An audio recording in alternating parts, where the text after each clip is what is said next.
जी हाँ, क्या tractor parade से निकलेगा हल? बहुत स्वागत है आप सभी का महाबहस में। मैं हूं जब्बार खान। अक्टूबर के महीने से जिस तरीके से सरकार और किसानों के बीच में बातचीत की शुरुआत होती है, मगर नतीजा हल वही ढाक के तीन पात। सरकार ने यह साफ कर दिया कि साहब हमें जो कुछ करना था हमने करके देख लिया। किसान ये कह रहे हैं कि साहब आपने तो कुछ किया ही नहीं। 2014 में स्वामीनाथन कमेटी की रिकमेंडेशन को पूरा करने का आपने वादा किया, मगर बीते 6-6.5 वर्षों में अभी तक क्या हुआ? इन तमाम चीजों के बीच में कल का दिन बहुत महत्वपूर्ण, क्योंकि 2021 का गणतंत्र दिवस का मौका और अमूमन आमतौर पर हाईलाइट पर रहने वाली दिल्ली कल गवाह होगी एक ऐसे ट्रैक्टर परेड की जिसमें किसान होंगे, किसानों के झंडे होंगे और झांकियां ऐसी होंगी जिसमें संस्कृति भी झलकेगी। मगर इस आंदोलन के जरिए और इस परेड के जरिए दरअसल देश का किसान अपनी शक्ति को दिखाने की कोशिश कर रहा है कि हम थके नहीं हैं, रुके नहीं हैं, सरकार के पास में अभी भी वक्त है, वरना हम तो इंतजार करेंगे 2024 के लोकसभा चुनाव के वक्त तक का, डटे रहेंगे इसी तरीके से। तो सवाल यह है, क्या सरकार ने सब कुछ सोच समझ करके किया कि हमें इस कानून को कभी वापस ही नहीं लेना है? और ऐसे में किसानों ने अब सब कुछ सोच समझ लिया है कि हमको हटना नहीं है। मगर कल किसानों के इस शक्ति प्रदर्शन के बाद में क्या सरकार अपनी किसी स्ट्रैटेजी को बदलने के लिए एक बार फिर से सोचेगी? आज हम इन्हीं तमाम चीजों पर चर्चा करेंगे। हमारे साथ में कई सारे खास मेहमान इस वक्त जुड़ चुके हैं, उनका तारुफ आपसे कराएं। मगर आइए आपको दिखाते हैं कि किसानों के नेता क्या कहते हैं और किसान क्या कह रहे हैं। चलो तो अच्छी बात है, जिम्मेदारी है, उनकी परमिशन दी तो किसान जबरदस्ती जाते तो उसका अच्छा है, परमिशन ही मिल गई वही बढ़िया है। नहीं आंदोलन खत्म क्यों होगा? हम ही वार्ता नहीं करते सरकार के साथ में। सरकार को जरूरत होगी वार्ता कर लो, नहीं जरूरत होगी हम तो पढ़े। आगे की क्या रणनीति है? अब आगे तो देखो जिस काम जा रहे जो बिल वापसी नहीं होते तो हम नहीं वापसी होते। यानी बिल वापसी नहीं तो घर वापसी नहीं। बिल्कुल बिल्कुल नहीं। ਅੱਜ ਸਾਡੇ ਟਰੈਕਟਰ ਕਾਫੀ ਆ ਰਹੇ ਜੀ, ਪੰਜਾਬ ਹਰਿਆਣੇ ਤੋਂ, ਰਾਜਸਥਾਨ ਤੋਂ। ਅਸੀਂ ਜਿਹੜਾ 26 ਤਰੀਕ ਦੀ ਪਰੇਡ ਏ ਉਹਦੇ 'ਚ ਹਿੱਸਾ ਲਾਂਗੇ ਤੇ ਇੱਥੋਂ ਰਿੰਗ ਰੋਡ ਤੇ ਜਾਵਾਂਗੇ, ਆਪਦੇ ਪ੍ਰਦਰਸ਼ਨ ਕਰਾਂਗੇ ਜੀ, ਸ਼ਾਂਤਮਈ ਪ੍ਰਦਰਸ਼ਨ ਕਰਾਂਗੇ। हाँ हम खुश हैं जी। चलो टकराव होने से बच गया, नहीं तो टकराव होता किसान और पुलिस के बीच, क्योंकि हमने पहले ऐलान कर चुके थे किसान जथेबंदियां भी ਅਸੀਂ ਪਰੇਡ ਕਰਾਂਗੇ ਜੇ ਨਾ ਪਰਮਿਸ਼ਨ ਦਿੰਦੇ ਫਿਰ ਮਾਹੌਲ ਖਰਾਬ ਹੋਣ ਦਾ ਡਰ ਸੀ ਜੀ। ट्रैक्टर जी टिकरी बॉर्डर पर तो 2-2.5 लाख के करीब ट्रैक्टर होएगा जी। बाकी सिंगू बॉर्डर, गैयापुर बॉर्डर उनके अलग उधर से आएंगे। तो दरअसल लगातार 10-11 राउंड की बातचीत हुई, मगर उस बातचीत में सिर्फ इतना ही निष्कर्ष निकला कि सरकार ने कहा कि एक समिति बनाइए और हम इस कानून को 1 से 1.5 साल या 2 साल तक इसे होल्ड करने के लिए तैयार हो सकते हैं। मगर किसान तो ये कह रहे हैं कि साहब हमने इस कानून को होल्ड में लेने के लिए कहा ही नहीं। आपने एक ऐसा तोहफा हमारे सर पे बट दिया जिसकी ना हमें जरूरत थी, बल्कि इसकी वजह से हमारी मुश्किलें और ज्यादा बढ़ जाएंगी। अब से थोड़ी देर पहले गणतंत्र दिवस के पूर्व संध्या पर देश के राष्ट्रपति रामनाथ कोविंद ने एक बार फिर दोहराया कि हमारी सरकार और राष्ट्र किसानों के लिए प्रतिबद्ध है, उनकी जिंदगी को बेहतर बनाने के लिए। मगर सरकार का जो चरित्र देखा, जब कानून सरकार पास कर रही थी उसके बीच में जब इसे सेलेक्ट कमेटी को भेजे जाने की बात कही गई विपक्ष की तरफ से, सरकार ने उसे अनसुना कर दिया। सरकार ने उसे ध्वनिमत से पारित करा लिया, राष्ट्रपति ने उस पर हस्ताक्षर कर दिए और फिर वो कानून की शक्ल में आकर के अब किसानों की छाती पर मूंग दल रहा है, ऐसा आरोप किसानों का। मगर इन तमाम चीजों के बीच में क्या सरकार एक ऐसे दोराहे पर खड़ी है कि अगर उस कानून को वापस लेती है तो वो लोग जिनको इस कानून से सीधे सीधे फायदा पहुंच रहा है, जैसा कि एग्रीकल्चर सेक्टर से जुड़े हुए एक्सपर्ट बताते हैं कि जो उद्योगपति हैं, जो फ्री ट्रेडर्स होंगे, जो बड़े इंडस्ट्रियलिस्ट हैं, मार्केट में जिनका कब्जा होगा, उन लोगों के लिए सरकार को मना पाना आसान नहीं होगा। और अगर ऐसे में सरकार कानून वापस नहीं लेती है तो फिर किसानों को मनाना सरकार के लिए आसान नहीं है। हमारे साथ में कई सारे खास मेहमान इस वक्त जुड़ चुके हैं। थोड़ी देर में हमारे साथ में भारतीय जनता पार्टी के प्रवक्ता भी जुड़ेंगे, कांग्रेस पार्टी के प्रवक्ता भी जुड़ेंगे, लेकिन हमारे साथ में समाजवादी पार्टी के नेता और प्रवक्ता शहाबुद्दीन सैफी साहब जुड़े हुए हैं। साथ में भारतीय किसान यूनियन के नेता पुष्पेंद्र चौधरी साहब हमारे साथ में हैं। हमारे साथ वरिष्ठ पत्रकार के तौर पर अनिल मिश्रा जी है। आप सभी का शुक्रिया के साथ में स्वागत है। शुरुआत मैं पुष्पेंद्र चौधरी जी आपसे ही करना चाह रहा हूं। ठीक है, आप कल शक्ति प्रदर्शन करने जा रहे हैं, मगर इस शक्ति प्रदर्शन के बाद क्या बात तो वहीं पर रुकी हुई है? नहीं, पहली बात तो यह है कि ये कोई शक्ति प्रदर्शन नहीं है। ये इस देश के दो बेटे, एक जवान और एक किसान, जी। जो इस देश का गर्व है, गौरव है, वो एक परेड करेंगे राजपथ पर। जवान जो है, जो किसान के ही दोनों बेटे हैं, और किसान उसके बाद, परेड समाप्त होने के बाद दूसरे समय में, यानी कि समय और स्थान पर जो है परेड निकालने का काम करेंगे। क्योंकि किसान को जो जवान है वो अक्सर कहते थे कि भाई पिताजी परेड देखने क्यों नहीं आते। अब क्योंकि दिल्ली के बॉर्डर के आसपास आंदोलन चल रहा है और ये वहां पर बैठे हुए हैं, तो हम लोग भी एक परेड निकालेंगे, तिरंगा झंडा लेकर के निकालेंगे। इस परेड से सरकार को भी आपत्ति नहीं है, और जाहिर तौर पर दिल्ली की पुलिस केंद्र के सरकार के अधीन आती है और इसीलिए इजाजत दी गई आप लोगों को। सवाल ये है कि इस कल के परेड के हो जाने के बाद, हालांकि जो भी रिस्ट्रिक्शंस को आप लोग फॉलो कर रहे हैं कि इस परेड में क्या होना है, कैसे होना है, लगातार हम उन चीजों को दिखा रहे हैं, इसके बाद का अगला स्टेप क्या होगा? क्या देश का दूर दराज इलाकों में बैठा हुआ किसान ये समझे कि कल के परेड के बाद में कोई नई शक्ल दिखेगी, उसकी उम्मीदें पूरी होंगी, तो फिर उसका रास्ता क्या होगा? देखिए जब्बार भाई, इसके बाद का कार्यक्रम दे दिया गया है। आज ही घोषणा हुई है कि 1 तारीख को संसद का घेराव किया जाएगा और उस दिन बजट भी आना है। तो हम भी तो पोथी पत्रे देखें इस देश में कहां से कितना पैसा आता है, क्या इस देश का बजट है, कितना किसानों के हिस्से में आता है, इसको देखने के लिए जाएंगे।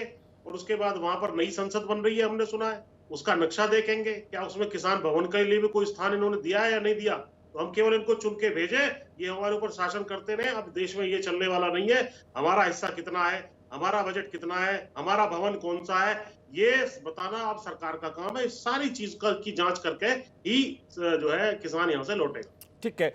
अनिल मिश्रा जी, ऐसी स्थिति में सरकार तो खामोश हो गई। सरकार ये कह रही है कि साहब किसानों का राइट है, उनका अधिकार है कि साहब प्रदर्शन करें, उनका अधिकार है कि साहब रैली निकालना चाहे तो रैली निकाले, हमने तो किसी चीज में बाधा नहीं डाली है। क्या सरकार दरअसल थका देने की रणनीति के साथ चल रही थी और इसलिए बातचीत पर बातचीत, एक दौर के बाद दूसरे दौर की बातचीत कर रही थी कि साहब इनको करने दो, जो कुछ कर रहे हैं करने दो, एक दिन ऐसा आएगा खुद ही चले जाएंगे? ये सरकार की रणनीति है क्या? नहीं, रणनीति तो थी, लेकिन वो अपनी रणनीति में खुद फंस गए हैं। किसान को थका देने के प्रयास में मुझे लगता है कि सरकार थक गई है।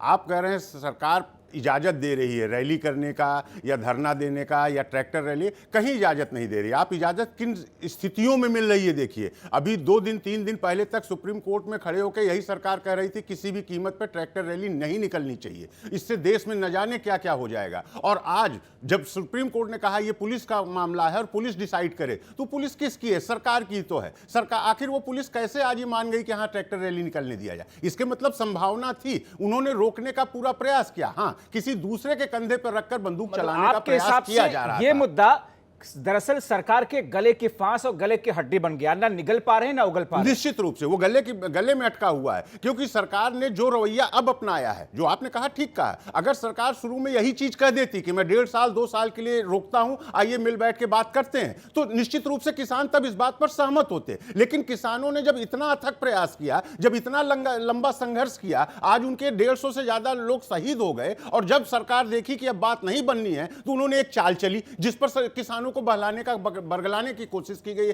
तो किसानों ने ये कहना है कि यही चीज अगर पहले कर ली गई होती, कानून पास कराते वक्त आप हमसे चर्चा कर लिए होते, किसान संगठनों से शायद स्थिति दूसरी होती और शायद किसानों का ये आक्रोश इस अंदाज में न आता और किसानों को 100 से ज्यादा किसानों को अपनी जिंदगियां गंवानी नहीं पड़ती, क्योंकि इस आंदोलन में अब तक 100 से ज्यादा 125-30 किसानों की जिंदगियां खत्म हो चुकी है। एक बात और कहना चाहूं, जब बस अगर इजाजत दें आप, देखिए सरकार हो या हम आप हो, देश को ये समझना पड़ेगा, ये किसान ही भारत हैं, ये किसान ही हमारा देश है। अगर इनके साथ राजनीति की जाएगी, इनकी भावनाओं के साथ या इनकी मूलभूत आवश्यकताओं के साथ राजनीति की जाएगी, तो उसमें देश हित नहीं है, देश का अहित होगा। मुझे लगता है सरकार को बहुत ही बिना ईगो के, बिना किसी एक अपनी वैभव को बढ़ाते हुए, किसानों के साथ मिल बैठकर किसानों को संतुष्ट करते हुए इसका हल निकाल लेना चाहिए, वरना सरकार नहीं, राजनीति नहीं, इससे किसानों का, देश का बहुत बड़ा नुकसान हो जाएगा। मेरा मानना है कि सरकार को किसानों से मिल बैठ के बात करनी चाहिए जी। और ऐसे में हालांकि हमने कांग्रेस और भारतीय जनता पार्टी के प्रवक्ता को अपनी इस चर्चा में बुलाया, हालांकि अभी तक वो जोड़ नहीं सके, लेकिन मैं शहाबुद्दीन साहब आपकी तरफ आ रहा हूं।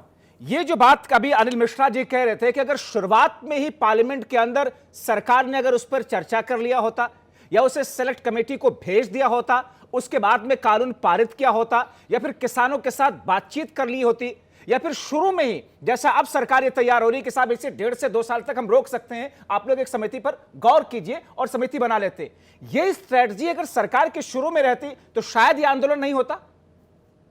देखिए जुबेर भाई, बीजेपी का चरित्र कुछ और है और चेहरा कुछ और है। वो कहती कुछ है और करती कुछ है। ये वो किसान है, जब देश पर आपदा आती है ना सबसे पहले ये खड़ा होता है। बॉर्डर पे जब लड़ने की जरूरत होती है तो किसान का बेटा जाता है, ये लोग नहीं जाते। किसान अपना बेटा भेजता है और जो मरता है तो उसको शहीद कहता है वो, और गर्व से सीना चौड़ा करता है। आज 157 लोगों की मृत्यु होने के बाद बॉर्डर पर ये उसको शहीद का दर्जा नहीं दे रहे। क्यों नहीं दे रहे? क्योंकि आज इनकी दाल रोटी बंद हो रही। जिन उद्योगपतियों से इन लोगों ने अपना चुनाव में चंदा लेकर और ये कानून पास करने का वादा किया था, आज वो इनकी सिर की फांस बन गई है। चकचुंदर मुंह में आ गई कि खा लिया तो ईमान गया और छोड़ दिया तो किसान गया। ठीक है, आज इनकी स्थिति इतनी बुरी हो गई है। मैंने आपसे सवाल इसलिए भी किया क्योंकि आप एक राजनीतिक पार्टी के प्रवक्ता हैं और आपकी पार्टी भी सत्ता में रही उत्तर प्रदेश के अंदर। सरकारों के सामने स्थितियां कैसी होती हैं नीतियां बनाने में, स्ट्रैटेजी बनाने में? क्या कहीं किसी स्तर पर अगर भूल चूक हो जाए, गलती हो जाए, स्थिति को समझ ना सके, क्या बाद में उस पर वापस आना, अपने कदम वापस खींचना इतना ज्यादा उन्हें शर्मनाक लगता है? नहीं, देखिए जुबेर भाई मेरी बात सुनिए, आदमी को राजनीति में कभी इको नहीं करना चाहिए। सत्ता 5 साल की होती है और जनता जनार्दन होती है, अगली बार भी उसी को चुनना होता है। अगर आप उसी के साथ जो आपको वोट दे रहा, आप उसी को छल रहे हो, उसी के साथ ठगी कर रहे हो, तो वो चुनकर फिर आपको। मगर ये सरकार कहां कह रही है कि हम चल रहे हैं? आज भी कृषि मंत्री नरेंद्र सिंह तोमर ने कहा कि हमने तो साहब सरकार, हमारी सरकार ने किसानों के हित लिए कदम उठाए हैं, किसानों के हित के लिए कानून बनाए। आज भी सरकार उसी पर कायम है। और क्या इसी वजह से किसानों का भरोसा सरकार पर बन नहीं पा रहा इस मुद्दे पर? नहीं, बन यूं नहीं पा रहा कि उनकी मंशा बिल्कुल ठीक नहीं है। अगर मेरे लिए कोई कानून बनाया गया है, अगर मुझसे उससे नुकसान नहीं है तो मुझे क्या फायदा? अगर किसानों को फायदा होता है या किसानों की कोई बात होती तो किसान उस कानून को मानते। इससे बहुत सारे कानून बने और सबने माना, सबने स्वागत किया। बहुत सारे कानून बने, ऐसे बने जिसको देश से नुकसान भी हुआ और फायदा भी हुआ। मगर जब एक पूरा देश तितर बितर होने के लिए तैयार है, और ये अकेले किसानों की लड़ाई नहीं है, ये 85% जो खुदरा व्यापार के खाने वाले लोग हैं उनके लिए भी लड़ाई है। क्योंकि आज आप एक व्यापारी क्यों देख लीजिए कि एक बिस्कुट के 5 रुपए की कीमत आप उसको 4.5 रुपए में नहीं खरीद सकते, मगर किसान का वही धन आप क्या बोलते हैं, कहने लगा मंडी में गया, कहने लगा मेरे पास बोरी नहीं है, उससे बोरी नहीं है, उनको आज लेबर नहीं आई, आज गाड़ी नहीं आई, उसको बोलते कि बराबर की मंडी में बेच दो। प्राइवेट मंडी में बेचता हो 10 रुपए, उसको वही चीज 12 रुपए में दलाल से खरीद कर और उसको 17-18 रुपए में बेच देते। ये रहा कि हमारे किसानों के साथ में सरकार की उदासीनता की बड़ी मिसाल है ये, और ये आज अचानक तो नहीं हुआ ना। नहीं, अचानक देखो, सुनिए, मगर ये कानून लाने की जरूरत नहीं है ना। जिसपे लिए कानून बनाया जा रहा है, अगर वही उससे संतुष्ट नहीं है तो कानून की जरूरत नहीं है। ठीक कह रहे हैं आप पुष्पेंद्र चौधरी साहब। मैं एक सीधा सा सवाल आपसे पूछना चाहता हूं। आप शुरुआत में कह रहे थे कि इस कानून को वापस ले लीजिए और उसके बाद में चर्चा कीजिए, दोबारा से नए सिरे से कानून लाइए। अगर शुरुआत में ही 2 महीना पहले, आज 61 दिन हो चुके हैं आप लोगों के आंदोलन के, सड़कों पर खुले आसमान के नीचे, अगर पहले ही दिन सरकार ये प्रस्ताव रखती कि हम इसे 2 साल तक के लिए वापस लेते हैं और बातचीत करते हैं, क्या तब वो रास्ता आसान था कि किसान आंदोलन शुरू नहीं करते या फिर वहां से हट जाते? सरकार ने आखिर में एकदम देखा कि कोई चारा नहीं बचा, इसलिए सरकार ने ये पैतरा फेंका, आपको ऐसा लगता है? और उस वक्त आप लोग तैयार हो गए होते? देखिए जब्बार भाई, 5 जून को अध्यादेश के माध्यम से इन कानूनों को लाया गया था। उसके बाद से ही इनका लगातार विरोध सारे देश के किसान कर रहे हैं। उसके बावजूद भी इन्होंने जो है वॉइस वोट से इसको पार्लियामेंट में आनन फानन बिना किसी डिस्कशन के पास करा दिया। किसी स्टैंडिंग कमेटी को नहीं भेजा। इनके एलआई जो अकाली दल थे वो इस्तीफा देके भाग गए। उसके बाद भी इनकी आंखें नहीं। 2 महीने तक पंजाब के ट्रैकों पर, रेलवे ट्रैकों पर आंदोलन चलता रहा। इन्होंने कोई सुनवाई नहीं की। 26 अक्टूबर के आसपास इन्होंने किसान संगठनों ने दिल्ली के रकाबगंज गुरुद्वारे में मीटिंग की, जिसमें मैं भी मौजूद था। उसमें घोषणा दी गई कि हम 26 नवंबर जो हमारा संविधान दिवस है, यानी जिस दिन संविधान बना था, उस दिन यहाँ दिल्ली में आएंगे। तब जाकर के इनकी थोड़ी सी आंख खुली और इन्होंने एक मीटिंग की। एक मीटिंग में भी इन्होंने पहले भेज दिया एग्रीकल्चर सेक्रेटरी को, मंत्री नहीं आए। उसके बाद जब आंदोलन हो गया और तमाम ऑब्स्ट्रक्शन लगाने के बावजूद दिल्ली नहीं, के मैं बॉर्डर इसीलिए पे पूछ किसान रहा आ हूं गए। पुष्पेंद्र जी, मैं इसीलिए पूछ रहा हूं कि सरकार ने अपने हिसाब से अपने तरीकों से नीतियां और स्ट्रेटजियां बनाई इस आंदोलन को खत्म करने के लिए, इस पूरे मुद्दे को शांत करने के लिए। सरकार की हाँ, बहुत उसी- बड़ी गलती वही साबित हुई, वही भूल थी वही सरकार बता की। रहा हूं। अगर शुरू में ही सरकार इसे 2 महीने के लिए होल्ड पर डाल देती कानून को, तो शायद आंदोलन इस स्तर पर ना होता, शायद किसानों को 150 किसानों को अपनी जानें नहीं गंवानी पड़ती। आप इस बात से नहीं, सहमत हैं? इसमें दो प्रमुख मांगे हैं। नंबर 1 है एमएसपी को बाध्यकारी बनाया जाए, यानी प्राइवेट सेक्टर पर भी लीगल गारंटी दी जाए एमएसपी की, जो 23 फसलें घोषित होती हैं हर साल। और दूसरा है कि इन कानूनों को वापस लिया जाए। यदि ये पहली मांग मान लेते, यानी एमएसपी को बाध्यकारी कर देते, तो कुछ मध्यम मार्गीय संगठन, जो इसमें मैं खुद शामिल था, कि भाई ठीक है, बाकी चीजों को आप डिस्कस कर सकते हैं। लेकिन इन्होंने एक तरफा ये कह दिया, साहब हम कुछ नहीं करेंगे। अभी भी जो वार्ता टूटी है उसमें लास्ट में क्या कहा है कृषि मंत्री जी ने? उन्होंने कहा कि साहब आप जाइए, ये हम दे सकते हैं, अब आप जैसा करना कर लीजिए, हम जैसा करना है करेंगे, और क्या।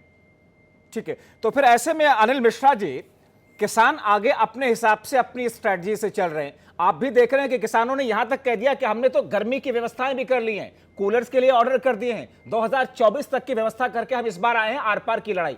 ये जो आर पार की लड़ाई का शब्द इस्तेमाल किया जा रहा है, क्या आपको लगता है कि सरकार इन तमाम चीजों पर, किसानों की इन तमाम मुद्दों को लेकर, बातों को लेकर, मांगों को लेकर, या सरकार के शब्दों में अड़ियल रवैये को लेकर के एक वक्त आएगा जब सरकार मान लेगी? ऐसा लगता है, कहीं भी आपको ऐसा लग रहा है? नहीं, बिल्कुल। देखिए, ये हम लोग को कोई पहली बार देखने को नहीं मिल रहा है। ज़्यादा नहीं, 4 साल पीछे चले जाइए, भूमि अधिग्रहण बिल आप याद कर लीजिए, क्या दृश्य था उस वक्त। यही किसान थे, जिस ढंग से यही सरकार थी, जिस ढंग से भूमि अधिग्रहण बिल ले आई थी, जिस ढंग से विरोध हो रहा था, उसको दबाने की कोशिश की जा रही थी। जब वही इनके हाथ से बात निकली तो आखिर बिल वापस लिया गया। कोई ऐसा कहना कि बिल वापस लेने पे कोई बहुत बड़ा अपराध हो जाएगा या कोई बहुत बड़ी क्रांति हो जाएगी, ऐसा नहीं है। और दूसरा, मेरी एक बात कहना है, जब आप किसान को एक तरफ आप कहते हो कि हमारे अन्नदाता हैं, हम किसानों के साथ खड़े हैं, हम किसानों के लिए सब कुछ कर गुजरेंगे, तो आज अगर किसान कहता है पार की लड़ाई लड़के जाएंगे, तो कोई गलत नहीं करता। 70 साल का इतिहास, इसको राजनीति से परे हटकर देखना चाहिए। किसान पहले दिन से अपनी डिमांड करता चला आ रहा है। किसान आयोग बनाने की बात कितने सालों से हो रही, आज तक नहीं हुई। किसी तरह जाके स्वामीनाथन आयोग बना, और स्वामीनाथन आयोग ने अपनी रिपोर्ट कितने समय में दी, वो भी अपना कंप्लीट कर दिया। वो कितने दिन तक गवर्नमेंट के अलमारी में चुपचाप पड़ी रही। जब उसको एक्सेप्ट भी किया गया तो उसके बाद नतीजा क्या निकला? एमएसपी की बात आती है, ये सरकार कहती है हमने एमएसपी दे दिया। आप खुद पूछिए, जिस सीटू की एमएसपी की बात होती है उस पर चुप्पी मारती है और एफएस की एमएसपी दे देती है जो पहले से मिल रहा क्या है। मैं ये इसका स्थिति जो है किसानों की, ये इस बार किसान की जिद बिल्कुल वाजिब है, जो किसान देश को चलाता है। मैं कोई किसान के या सरकार के विरोध में, लेकिन किसान आयोग समिति, कितनी समिति बनी, कितनी आयोग बने, कितने रिपोर्ट आई और आज कहां पड़ी किसी को नहीं पता। तो इसलिए किसान का ये बिल्कुल जायज मांग है कि इस बार जो होगा आर पार होगा, जो कुछ होगा इस ऐसे में मैं पुष्पेंद्र जी आपकी जाएंगे। तरफ आता हूं। हमारे साथ में कांग्रेस पार्टी के नेता प्रवक्ता अजय अरोड़ा भी जुड़े हुए हैं। अजय अरोड़ा जी, लास्ट मीटिंग के अंदर, उस बैठक के अंदर सरकार ने जो कहा कि साहब ठीक है, हम होल्ड पे डाल देते हैं इसे 1.5 साल के लिए, 2 साल के लिए, आइए समिति बनाते हैं और बातचीत करके इस मामले का निपटारा करते हैं। क्या सरकार एक और ऐसी स्ट्रेटजी ला रही है जिसके जरिए से सरकार अपने आप को नीट एंड क्लीन करना चाहती है कि साहब हमने तो हर वो कदम उठाए जो जरूरी थे, जो हो सकते थे, किसान ही जिद्दी है? जब्बार भाई, जय हिंद, जय भारत, जय जवान, जय किसान, जय गणतंत्र दिवस। और जिन शहीदों ने और जिन्होंने रचना की, संविधान की, उनको नमन। और जहां तक आपने बात की सरकार की नीयत में फर्क है जब्बार भाई। सरकार की नीयत ठीक होती तो ये दिक्कत ये सामने आती नहीं, प्रश्न न उठता। और आज के दिन नीचे तो किसान का ट्रैक्टर देखो, ऊपर उसके भाई जवान का हेलीकॉप्टर, हर तरफ तिरंगा ही तिरंगा होगा, देश का, भारत का ध्वज होगा हाथों में सबके। तो इससे बड़ी बात क्या हो गई? हर एक के हाथों में ध्वज, भारत का झंडा, और जय जवान जय किसान। ये नारा हमारा नहीं है जब्बार भाई, ये नारा किसने दिया था? स्वर्गीय प्रधानमंत्री लाल बहादुर शास्त्री जी ने।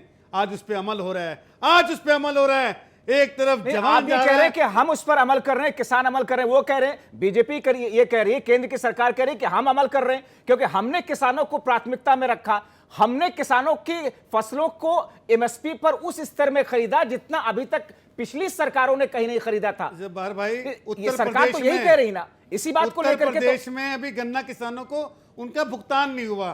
कहने से मैं कहता रहा हूं, कथनी और कहनी में दोनों में फर्क है। मैंने यही तो जब्बार भाई कहा।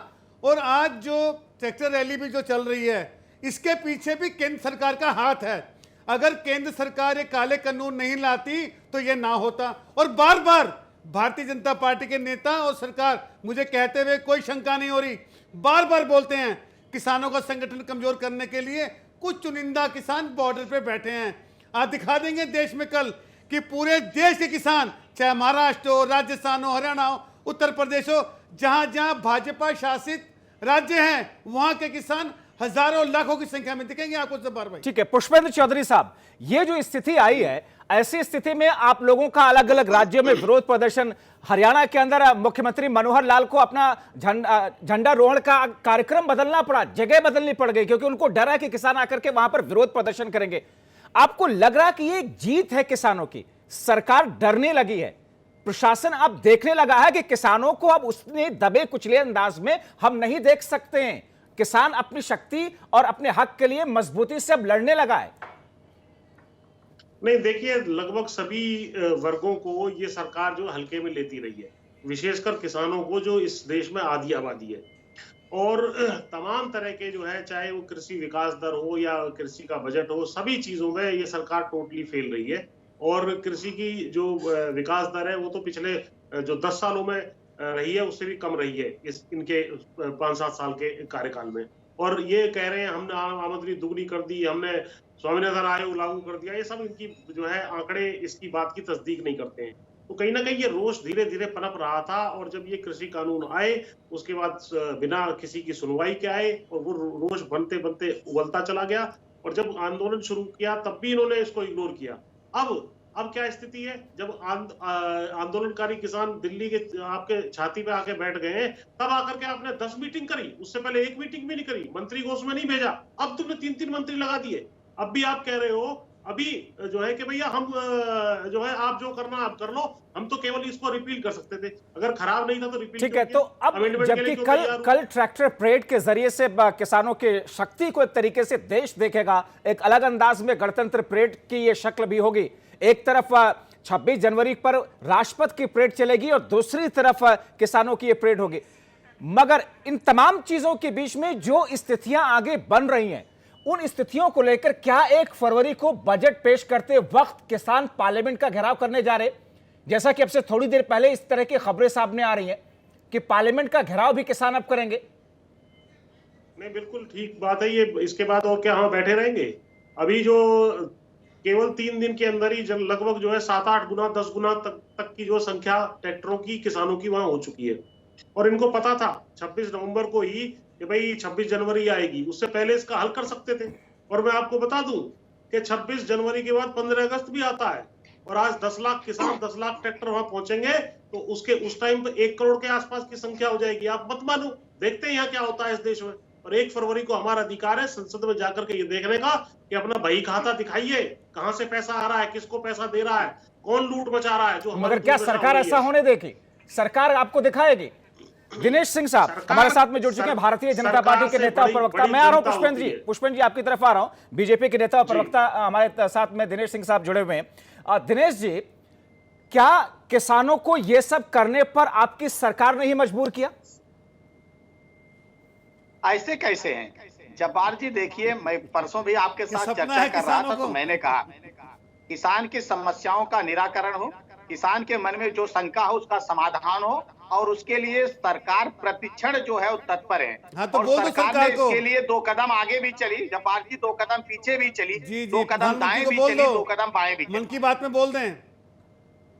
और उसके बाद भी किसानों की ये मांग थी कि 26 जनवरी पर जवान, देश का जवान और देश का किसान दोनों जो है अपनी खूबसूरती प्रस्तुत करें। यही देश चाहता था, यही किसान चाहते थे। आज किसान की वो बात पूरी हुई है, और अच्छी बात है तो कि दिनेश सिंह साहब, इससे किसानों की समस्या तो हल नहीं हो जा रही है। मैं ये कह रहा हूं, ठीक है, मैं ये कह रहा हूं, अजय अरोड़ा जी 1 सेकंड।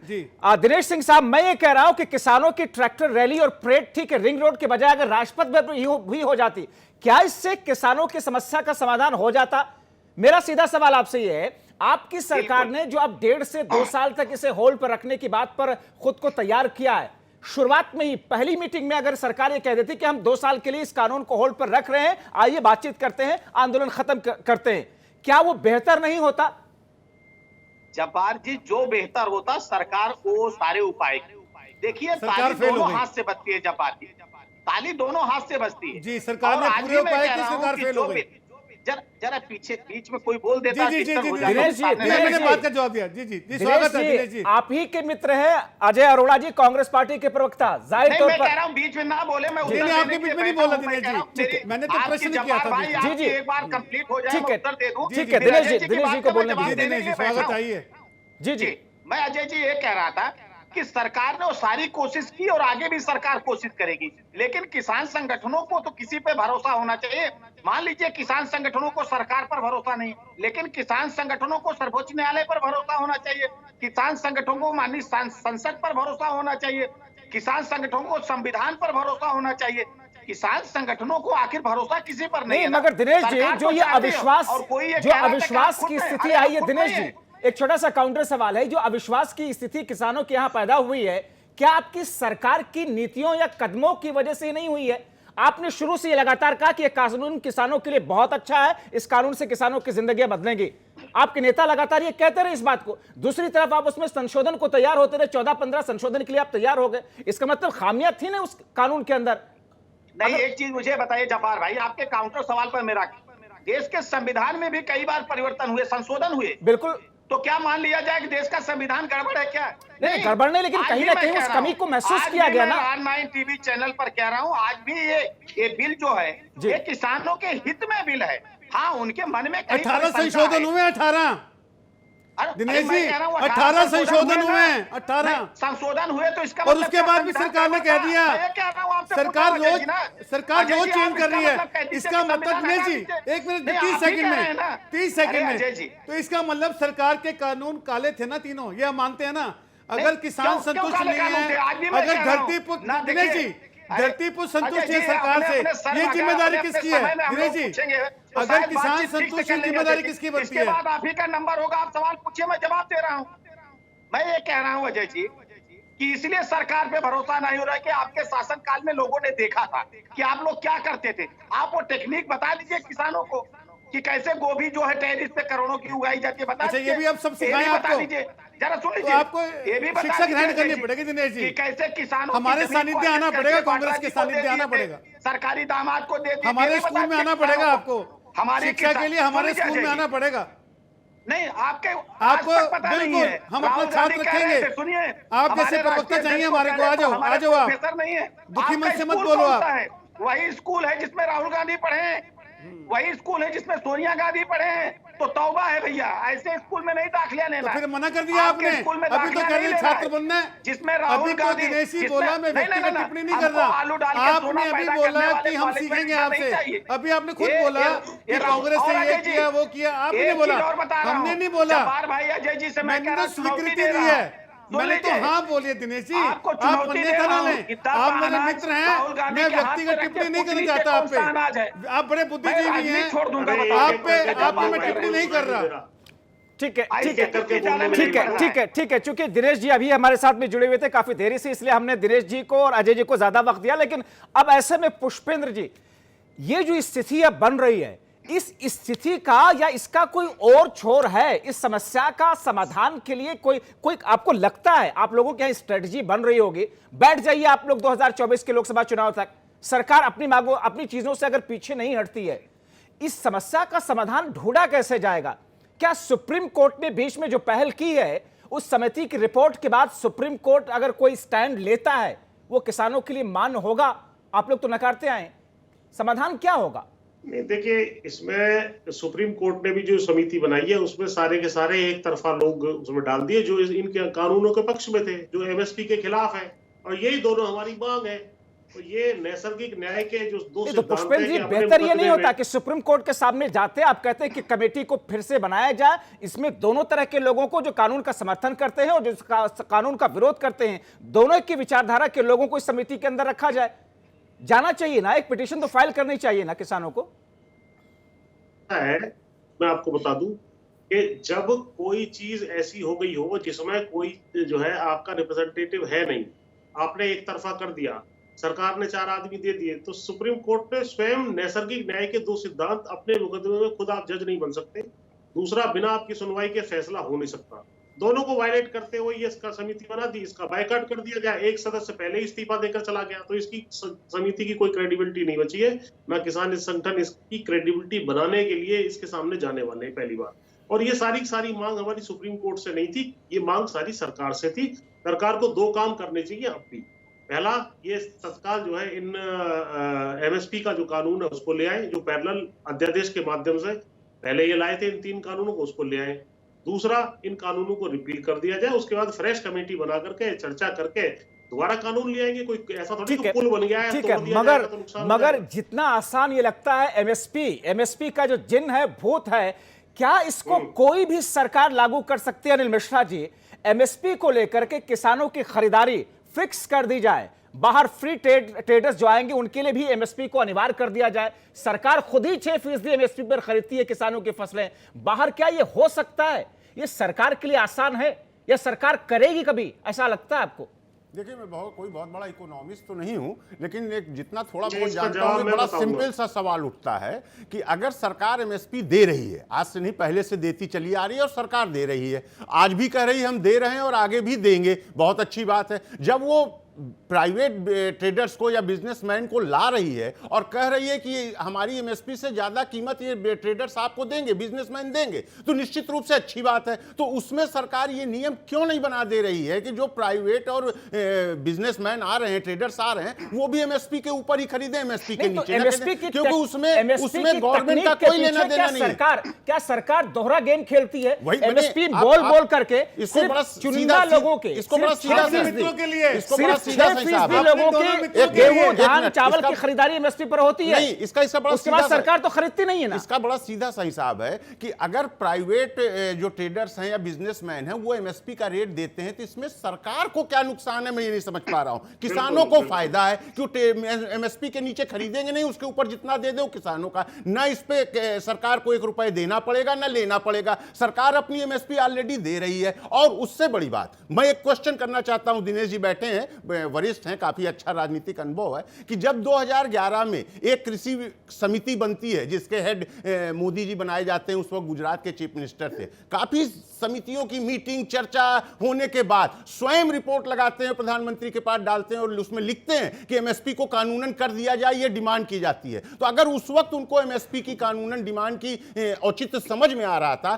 तो आज वो एमएसपी से क्यों पीछे हट रहे हैं? यही अटल बिहारी वाजपेयी जी 2007-8 में चुनावी सभाओं में, आम रैलियों में बात करते थे कि एमएसपी किसानों का नैतिक अधिकार है। तो आज उस एमएसपी से क्यों सरकार पीछे हट रही है, यह मेरे नहीं समझ में आ रहा। जब वो अपनी एमएसपी दे रही है, अपनी जेब से पैसा दे रही है, तो प्राइवेट बिजनेसमैनों की जेब से पैसा निकालने में और किसानों को दिलाने में सरकार को क्या आपत्ति है? इस बात पर जवाब चाहेंगे, और मैं इस टिप्पणी के साथ में कि दरअसल क्या यही वो मुद्दा है, यही वो फांस है जिसको लेकर के किसान इस पर समस्या का समाधान चाहते हैं कि लीगल गारंटी हो, कानून के अंदर इसे लिखा जाए, सरकार इसी को नहीं करना चाहती है?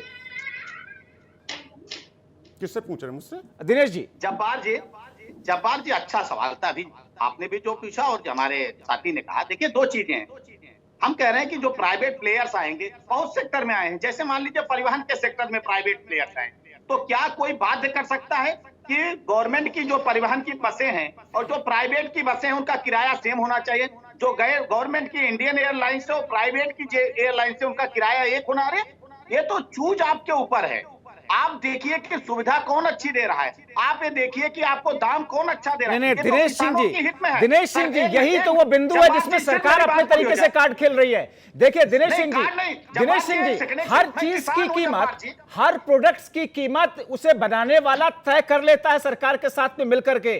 किसानों के साथ ही दुर्भाग्यपूर्ण क्यों है? आज से 20 साल पहले डीजल के दाम कितने थे, आज कहां पहुंच गए? गेहूं के दाम जो थे उसमें 2-4 रुपयों का ही फर्क हुआ है। ये जो जमीन आसमान का फर्क है, जब्बार जी, इसलिए राजनीतिक के साथ साथ मैं किसान हूं, इसलिए मैं इस चीज को समझता हूं। और इस देश में किसानों के लिए जितना हमारी सरकार ने किया, बहुत किया है, लेकिन सब कुछ नहीं किया है, अभी बहुत कुछ करना बाकी है। बात का जवाब नहीं मिला अभी। और दूसरी नहीं, दिनेश सिंह जी, देखिए, मैं भी उत्तर प्रदेश से आता हूं और किसान का बेटा हूं, हमारे यहां भी खेती होती है। मैं आपको बताऊं, मैं अपनी मिसाल देता हूं, 2 साल पहले मेरे गांव के आसपास के 6 गांव में मैं वाहिद शख्स था जिसने एमएसपी पर सरकारी क्रय केंद्र पर जाकर के अपना गेहूं बेच पाया था।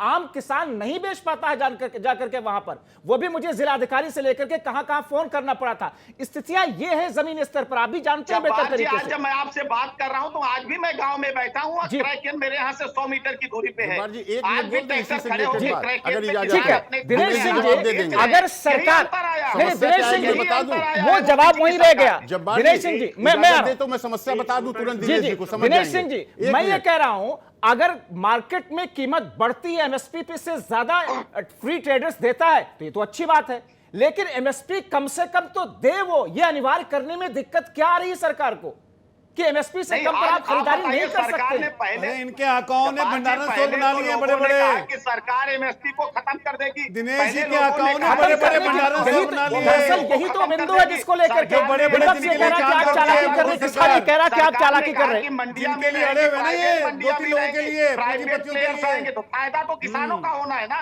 मेरे पास तो विकल्प है। ये सेवक है पूंजीपतियों ठीक है अनिल जी, जरा अजय जी एक मिनट, किसानों के सेवक नहीं, पूंजीपतियों के सेवक हैं। उनके कितने भंडारण है दिनेश जी बताएं, कितने भंडारण बना लिए, कितने भंडारण देश में क्यों बनाए? सुन लीजिए इसके पीछे नहीं दिनेश जी, 30 सेकंड मेरे इस बात का जवाब दे दें। 1 सेकंड 30 सेकंड। मैंने कहा कि इनके इतने भंडारण बन गए आपके दोस्तों के, आपके आकाओं के, ये क्यों बने? इसका जिम्मेदार कौन है? वही बता रहे हैं ना। हाँ जी बताएं। अजय जी वही बता रहा हूँ कि कैसे बने। मैं कह रहा हूँ ना, आपके वित्त मंत्री थे ना, करोड़ों की गोभी टेरेस पे पैदा किए थे, बताइए ना, वही टेक्निक बता दीजिए कृपया करके। आप लोगों ने पंचायत से लेकर पार्लियामेंट तक आप ही लोग थे 6-10 को, आपने किसानों के लिए क्या किया और बताने की जरूरत नहीं है, अभी उपेंद्र जी बता देंगे। दूसरी चीज, आप किसानों ठीक कर रहे हो किसानों के पास, जरा अजय जी मैं इंटरप्ट नहीं कर रहा, मैंने छोटा अजय जी एक बार उनको सुन लीजिए, एक बार उनको सुन लीजिए। जी जी दिनेश जी अगर उन्होंने नहीं किया तो जनता ने उनको सबक सिखा दिया, अब तो आपको करना चाहिए। जी हम तो कह रहे हैं जब्बार जी, हमने कहा कि हमारी सरकार किसानों के लिए जिस दिन हम सत्ता में आए हैं, हमारी सरकार प्रतिपल किसानों के लिए कर रही है। आगे भी हम कह रहे हैं कि अभी किसानों के लिए किसानों की वजह सत्ता में आए हो, किसान दिखा देंगे इस बार। और हमारी सरकार ही करेगी। उसको रोक लिया जाए, आप राजनीति मत करिए। किसान आंदोलन पर आपको जिला पूर्ति अधिकारी से बोलते हैं कि इनको तेल नहीं दिया जाए। अरे उनकी सोच लीजिए, जो किसान गन्ना घेरने जा रहा था, आप उसको भी तेल नहीं दे रहे हो। मगर शहाबुद्दीन साहब, ये सरकार में या बीजेपी के लोग ये कह रहे हैं कि तो भ्रमित कर रही है समाजवादी पार्टी। और अखिलेश यादव आपके राष्ट्रीय अध्यक्ष ने एक ट्वीट किया कि किसानों के ट्रैक्टर में तेल ना डालने के बाद पेट्रोल पंप पर कही गई। क्या वाकई ऐसा जमीनी स्तर पर दिख रहा है? ये ना मेरे पास अगर कैमरा हो तो आप दिखा सकते हैं। बागपत के आपूर्ति अधिकारी का लेटर है जिसमें बाकायदा दिया गया कि ट्रैक्टर को खुला तेल नहीं दिया जाए। ये ना बागपत के अधिकारी का, मेरे पास अगर कैमरा हो तो दिखा दीजिए इसको। मेरा लेटर है। अभी उनकी सोच है जिसको गन्ना घेरने जाना, उसके खेत में गन्ना पड़ा है, उसको किसान को लेके जाना। किसी के घर में बीमार हो गया, उस किसान को अपने बच्चे को अस्पताल लेके जाना, उसके ट्रैक्टर में तेल नहीं। उनकी मौत का जिम्मेदार कौन होगा? ये सिर्फ तानाशाही अपनाकर लोगों को डराने का और किसानों को दबाने का काम पूछिए साहब से पूछिए आप सीधे सीधे। जो इनसे नहीं दाब खाने वाला किसी कीमत पे दाब, उनका सवाल सुन लीजिए। देश का वो किसान है जिसने अंग्रेजों को यहाँ से भगाने का काम किया था, और आज तुम बोले अंग्रेज काले अंग्रेजों को पकड़ने का काम करेगा। ये तुम्हारे लिए कब्र साबित हो गया ये कानून। ये तुम्हारा वो वनवास होगा कि लौट कर हिंदुस्तान में नहीं आओगे। तुमको जान बचाने के लिए देश छोड़ना पड़ेगा। जो मोदी जी ने कहा था कि हम झोला उठाकर भाग जाएंगे, तुम्हारा झोला भी छीन लिया जाएगा। तुम्हारा जो झोला है वो भी छीन लिया जाएगा, उसकी भी तलाशी ली जाएगी। तुम्हारे जो दोस्तों के लिए तुमने जो पैदावार पैदा किसान को मारने का काम किया है, समाजवादी पार्टी का झोला छीन लिया। अरे आपका झोला छीन कर मारा जाएगा, जनता बताए। अरे रोकिए ना, अरे रोकिए ना, आप तेल नहीं दे रहे हो, आप उनको दिल्ली नहीं आने दे रहे हो। हिम्मत है तो रोक के दिखाइए ना। अरे आपने बेटे को और बाप को सामने खड़ा कर दिया, अरे जवान को और किसान को सामने कर दिया। ऊपर धार्मिक लालवी शास्त्री के सपने को बेकार कर दिया आपने। जवान को किसान को सामने करके बेटे से बोला बाप को गोली मार, इसको आगे नहीं आने दिया जाए। जब आज प्रशासन सामने नहीं आया तो आपको दबाव में उसको इजाजत देनी पड़ी। आप इजाजत के लिए तैयार नहीं, कभी कोर्ट जा रहे हो, कभी तेल नहीं दे रहे हो, और डर गए हो किसान से। फिर क्या जरूरत थी? अरे क्यों रानी अंबानी का गोली भरी इस कानून को पास कराने के लिए? आप 2 लोगों को फायदा पहुंचाने के लिए पूरे देश का नाश करना चाहते हो। 2 लोगों को फायदा पहुंचाने के लिए पूरे देश का फायदा। चलिए अनिल मिश्रा जी के सबका साथ सबका विकास के साथ में सबका विश्वास का जो शब्द जोड़ा गया था, क्या सरकार की तरफ से जो ये कहा गया कि 2 साल के लिए हम इस कानून को होल्ड पर रखने को तैयार हैं, आखिरी बैठक में, अब किसान उस पर भरोसा नहीं कर पा रहा है या नहीं कर रहा है, क्या है इसके पीछे की वजह? नहीं, देखिए 2014 में के पहले की जो स्थिति थी और 2014 के बाद जिस तरह से मोदी जी या भाजपा ने जो जो बातें कही, जनता का जो विश्वास टूटा हुआ था, जो उनकी अपनी परेशानियां थी, उसका जिस तरह से हल निकालने का एक तरीका बताया गया था मोदी जी के द्वारा और पूरी टीम के द्वारा, तो जनता ने बिना इनके बोले उन पर विश्वास कर लिया था। 2014 में किया और 2019 में उससे बढ़कर विश्वास किया। जब मोदी जी ने विश्वास, तो जनता ने या किसान ने तो अपना विश्वास दे दिया था। लेकिन 2019 के बाद जब ये कृषि बिल की बात आई है, इसके पहले बहुत से बिल आए, बहुत से नियम कानून आए, उसमें विरोध भी हुआ, समर्थन भी हुआ, लेकिन देश ने उसको साधारण पूर्वक से सम्मानित रूप से उसको एक्सेप्ट किया। लेकिन हाँ, इस बिल के आने के बाद जो किसान भाई पिछले 70 सालों से, उसमें कांग्रेस की सरकारें हैं और सरकारें भी हैं, उनके द्वारा जितना प्रताड़ित थी और उनका जो धैर्य था वो जब खत्म हुआ है, तो आज किसान इस मोर्चे पर आकर खड़ा हुआ है कि जिस कोरोना काल में, मैं बहुत सीधा सा प्रश्न दिनेश जी से पूछना चाहता हूं कि जिस कोरोना काल में पूरा विश्व बंद था, हमारा भारत देश भी उसमें बंद था, ऐसी क्या मुसीबत आ गई कि उस कोरोना काल में इस तरह के आनंद फानन में किस पद्धति से किया गया, वो दिनेश जी भी जानते हैं। आखिर वही नौबत तो आज आ गई कि हम 1.5 साल 2 साल के लिए स्थगित करते हैं और आइए मिल बैठ के बात कर लेते हैं। अगर उसी टाइम पर, जब पंजाब से लेकर हरियाणा से लेकर किसानों का आंदोलन केवल शुरुआत हुई थी, उसी टाइम अगर सरकार ये बात कह लेती कि आइए हम आप मिल बैठ के बात कर लेंगे, जो समस्याएं होंगी हल होंगी, तब किसानों की बातों पर ध्यान नहीं दिया गया। कहीं न कहीं उनको और एक जिसको कहते हैं चिढ़ाना, वो चाहे भाजपा पार्टी के द्वारा रही हो या सरकार के द्वारा, कुछ लोगों के द्वारा, मैं नहीं कहता सभी ने, लेकिन ऐसे ऐसे वक्तव्य जारी किए गए कि किसानों का आक्रोश बढ़ता गया। और वो वहां से उठकर जब दिल्ली तक आते हैं, और दिल्ली में जिस ढंग से, जिस विश्वास के साथ 2019 में सीटों को बढ़ाकर सरकार बनाई गई थी, उस विश्वास को तोड़ा गया। हाईवे की सड़कें खोदकर उनके ऊपर पानी की बौछार, जो कि एक शांतिप्रिय आंदोलन के लिए आगे बढ़ते चले आ रहे थे। दिल्ली आना सबका हक है, विरोध प्रदर्शन हमेशा देश में होता आया, किसान कर रहे थे तो कौन सा गलत कर रहे थे। तो वहां से किसानों का विश्वास निश्चित रूप से टूटा है। और जब वो दिल्ली बॉर्डर पे बैठ गए हैं और उसके बाद से आज तक जिस तरह से 150 से ज्यादा किसान भाई वहां शहीद हुए हैं, जो टीवी में और लोगों के द्वारा या भाजपा पार्टी के द्वारा जिस तरह प्रचारित किया जा रहा है, काजू खा रहे हैं, बादाम खा रहे हैं या ऐश कर रहे हैं, ये 1-2% की सीन देखते हैं। मैं अपनी आंखों देखी बता रहा हूं वहां किस तरह किसान जी रहा है, वहां किसान किन मुसीबतों से झेल रहा है, ये अगर आदमी देख के चला है तो उसके आंखों में पानी आ जाएगा। लेकिन सरकार यहां पर नहीं पिघल रही है। सरकार को यहां पर किसानों की भावनाओं के साथ सहमत रखनी चाहिए थी, किसानों की संवेदनाओं के साथ खड़े होना चाहिए था। और तब अगर किसान से बात करते तो निश्चित किसान सरकार की बात मैं इसीलिए मैंने सवाल पूछा, विश्वास दिया था इनको। अनिल जी, अनिल मिश्रा जी, मैंने इसीलिए सवाल पूछा कि सरकार तो ये कह रही है कि हमने किसानों की भावनाओं, जरूरतों और बुनियादी जरूरतों को समझा ताकि उनकी जिंदगी बेहतर हो। किसान ये कह रहे हैं कि ना तो आपने समझा, ना हमारे लिए किया, बल्कि आपने उन उद्योगपतियों के लिए कर दिया। एक लाइन में जब्बार भाई, एक लाइन में जवाब देता हूं। 70 साल का इतिहास मांगा जाता है और जो पूरा देश कांग्रेस को उठा के सड़क पर फेंका है, उसका सिर्फ और सिर्फ एक कारण था, स्वामीनाथन आयोग। स्वामीनाथन आयोग के पूरा होने के बाद जब 2014 में सरकार बनती है, 2015 में यही सरकार 700 पन्नों की रिपोर्ट लगाती है कि हम स्वामीनाथन आयोग नहीं दे सकते हैं, नहीं लगा सकते हैं। आखिर विश्वास टूटेगा क्यों नहीं? किसानों का हित होगा कहां? केवल और केवल स्वामीनाथन आयोग। कोई बिल नहीं जरूरत है, केवल स्वामीनाथन आयोग को अगर फॉलो कर लिया जाए, मैं समझता हूं 90% किसानों का दिनेश जी हो जाएगा और दिनेश जी रिस्पॉन्स कीजिएगा, हीला हवाला निकल जाएगा। जी जब्बार भाई, जो अनिल जी कह रहे हैं, देखिए हमारी सरकार ने उस रिपोर्ट को भी अगर लागू किया तो हमारी सरकार ने ही लागू किया, और दूसरे की सरकार में कुवत नहीं थी, वो तो टेबल हो चुकी थी पहले ही। कांग्रेस क्या कर रही थी? और दूसरी चीज जो आपका मूल सवाल था कि कांग्रेस जो कर रही, सबका साथ, सबका विकास और सबका विश्वास, हमारी सरकार ही सबके साथ भी चल रही है, सबके लिए काम भी कर रही। जरा अजय जी अजय जी जरा क्यों आदत है? मैं जवाब दे दूं फिर आप बोलिए। मैं कह रहा हूं हमारी सरकार ही जो विकास है बुरा ना माने, विकास तो गायब है। एड्रेस उनको थोड़ा बोल लेने दीजिए, उसके बाद अजय जी एक बार उनको जवाब दे लेने दीजिए। ठीक, फिर आप। मैं कह रहा हूं हमारी सरकार ही सबके साथ चल रही है, हमारी सरकार ही सबका विकास कर रही है। इसके पहले भी लोग विकास करते, लेकिन उस समय परिवार का विकास होता था, उस समय जाति का विकास होता था। अगर मैं उत्तर प्रदेश में बैठा हूं, अगर बात करूं तो समाजवादी पार्टी में विकास होता था, खोजते थे कि लोहिया गांव कौन सा है। बसपा में लोग खोजते थे कि अम्बेडकर गांव कैसी बात कर रहे हैं। आज क्या किसी को हम आप तो विकास नागपुर की कोई वाले हो, योजना काली टोपी पहुंचा वाले रहे हो आप भी। हैं? अगर तो हम पूछ रहे हैं क्या कि आप जाति काली और टोपी विकास वाले में मजाक आपने का इसको विकास क्या? किया, 700 अजय जी, कुछ आपने कार्यालय बांटा था। सुन लीजिए एक बनाकर मिनट। आपने किया। जरा फटकाइए मत।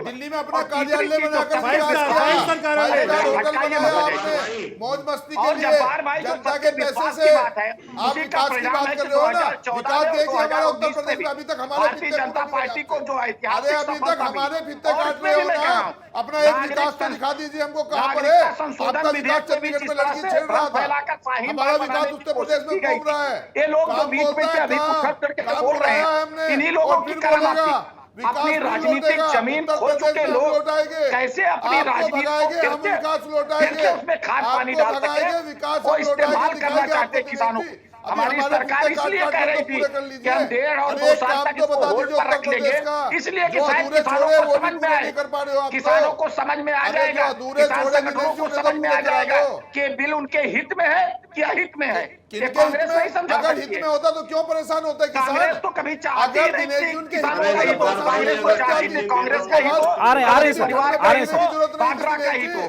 ये तो आप आप लोग अपना कर घर रहे थे ना। छोड़कर बैठिए ना, आपको आज- पता चल जाएगा। आज 2000 अपना रुपया घर सम्मान छोड़कर निधि का बैठिए चल रहा है, ना। किसान के अपने खाते बच्चे में लेकर पहुंच रहा रोड पर बैठिए, है। आपको आपके एहसास हो प्रधानमंत्री, जाएगा। आप आपके उनकी पार्टी के प्रधानमंत्री राहुल ठीक है गांधी ठीक कहते है थे, पुष्पेंद्र जी, ठीक है, एक सेकंड मैं दोनों लोगों को रोकना चाहूंगा। एक बार पुष्पेंद्र जी की आवाज लाइएगा।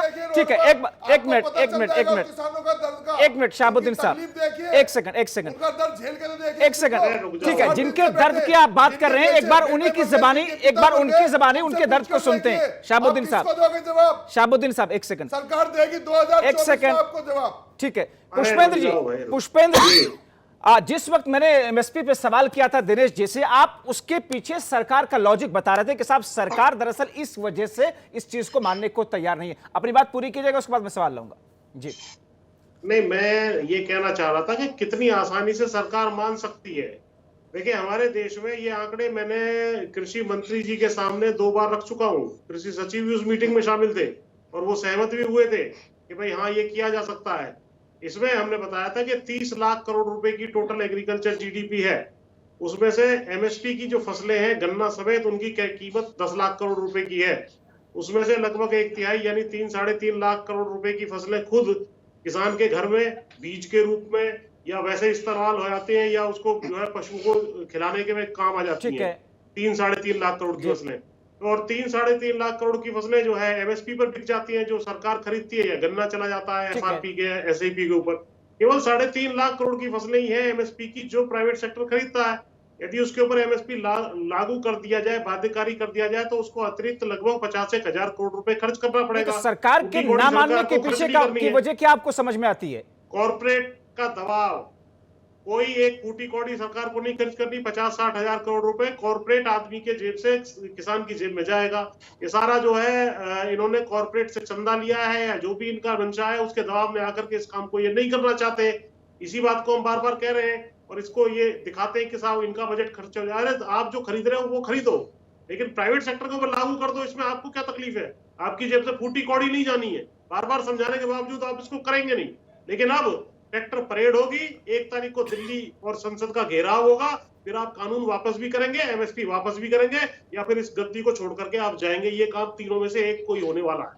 ठीक है, अनिल मिश्रा जी, आप जिस तरीके से अभी बताया पुष्पेंद्र जी ने, क्या एमएसपी से भाग करके सरकार कहीं ना कहीं एग्रीकल्चर सेक्टर को उद्योगपतियों के हाथों में डालना चाहती है? ऐसे आरोप लगातार लगते हुए आ रहे हैं।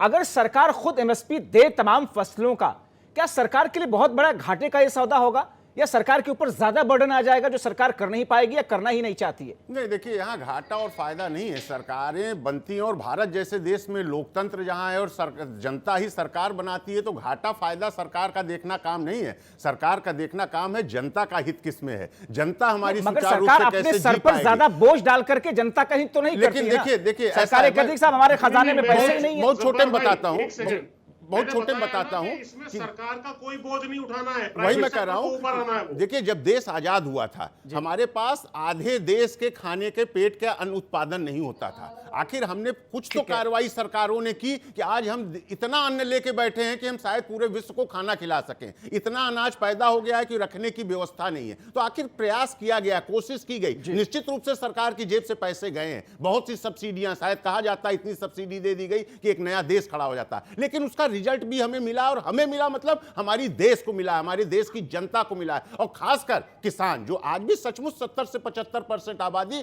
किसानों की है। सब हम सब आप कहीं ना कहीं किसान के रूप में। तो अगर सरकार उस 75% को इग्नोर करके, अवॉइड करके कहीं उस तबके को देख रही है जो मुश्किल से 10% है, जो बिजनेस करते हैं। बहुत छोटा सा उदाहरण दे, बहुत छोटा सा कि अगर आप देखें मॉल कल्चर जब से आया, या मैं नाम नहीं लूंगा 2-4 कंपनियों के, जिस ढंग से मॉल कल्चर खुलने शुरू हुए थे, छोटी छोटी जो किराने की दुकानें थी या किसी भी चीज की, वो गलियों से साफ हो गई थी। कितने घर उजड़ गए थे। आखिर ये वही कानून के रूप में इसका जो डिसएडवांटेज देखने को मिलेगा। अगर कारपोरेट इस बिल के तहत घुस गया, जो एमएसपी की लड़ाई है, तो निश्चित है छोटे किसान उसमें पिस जाएंगे, क्योंकि बड़े कारपोरेट के आगे छोटे बिजनेसमैन नहीं चल पाएंगे। ठीक है, हालांकि इस पर अभी लंबी चर्चा में चाह रहा था, लेकिन वक्त बिल्कुल खत्म हो गया। मैं आखिरी कमेंट के लिए यहाँ एक लाइन में कह दीजिए। अजय जी, आप उंगली उठा रहे थे जी।